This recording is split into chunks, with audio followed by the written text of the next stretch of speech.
Grab both sides of the toilet seat lid assembly with both hands. Then lift it straight up.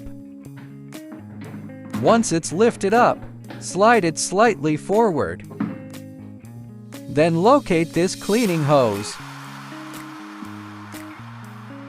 There's a button inside this area. Pull this button out firmly.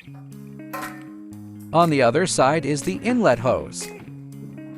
Use both hands to press down on the gray ring, then pull outward. Now it's disconnected. Same thing on this side as well. Let me show you here. Press down on the gray ring here. Then pull it outward. It can be removed this way. This ring can also be replaced. Now you can remove the toilet seat lid assembly. To reinstall it, start with the toilet seat lid assembly. Follow the same steps in reverse.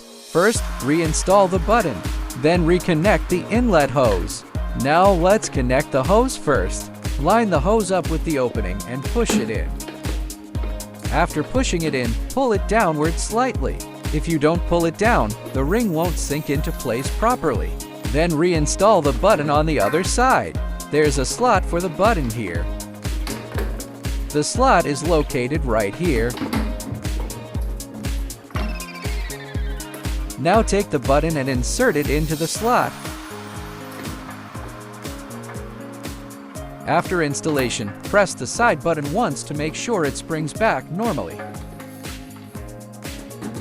Then align the toilet seat lid assembly with the ceramic base. There are 3 clips between the toilet seat lid assembly and the ceramic body.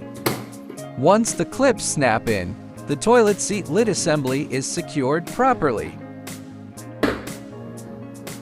And that completes the installation.